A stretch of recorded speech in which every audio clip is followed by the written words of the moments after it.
I believe we all know how all pervasive fear can be. I've experienced how it can keep with one's life, how absolutely debilitating it can be physically and mentally. My struggle with fear started on a very quiet night in December 2013, when members of the Boko Haram terrorist group attacked the city of Maiduguri. I was woken by the terrifying sounds of massive explosions, accompanied by great flashes of light and the scream of machine gun fire, which angrily cut through the silence. As soon as I woke, I was gripped by a paralyzing fear. I couldn't do all the things that I now clearly think I should have done to try and keep my younger siblings and the rest of my family out of harm's way. I could have called friends and relatives living in other parts of the city to warn them or to hear from them so I could assess the situation better. I could have realized that the ditch I jumped into to hide from the terrorists was also as dangerous, as it would very likely have been harboring snakes, broken glasses, and other harmful objects. I didn't do all this because my whole being was taken over by fear. It was the kind of fear that takes away your ability to make sensible decisions. It was the kind of fear that takes away your ability to focus on what matters. For a long time after that attack, I pretended I wasn't afraid because it wasn't cool to be afraid. I tried to convince myself that I wasn't afraid, but deep down, I knew that was not the case. For the past 6 or so years, almost everyone in Maiduguri, in one way or the other, has experienced terror as a result of the ongoing insurgency in the region. People were deeply traumatized by the violence and the uncertainty of living every single day in fear of another attack. And that's keeping people from being productive, leading them into depression, and just freezing them in one place and preventing them from being alive.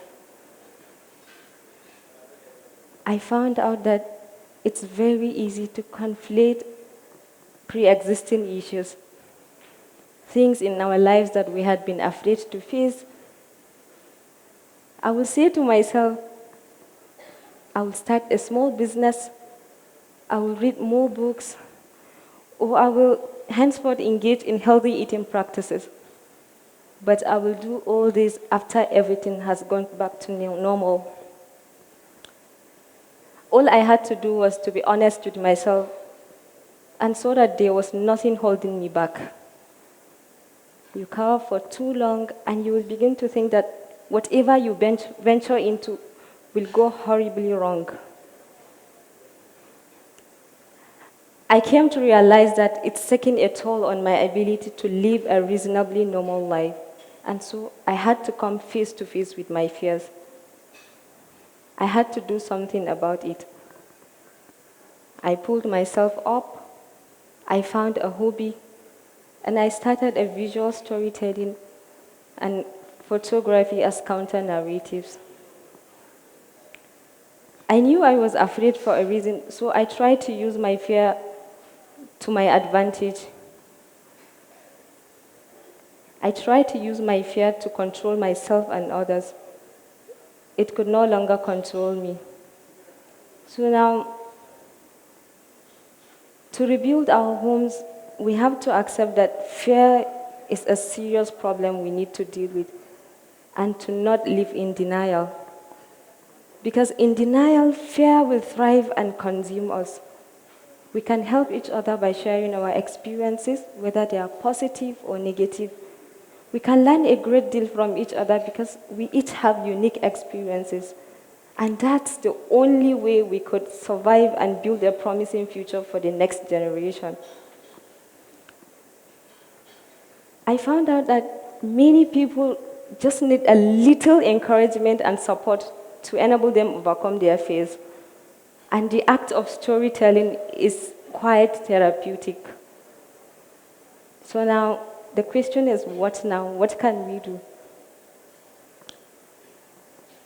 engage yourself, do something, find a hobby, and just make sure you don't slip yourself into inactivity, because that's how fear will consume your soul and diminish your spirit.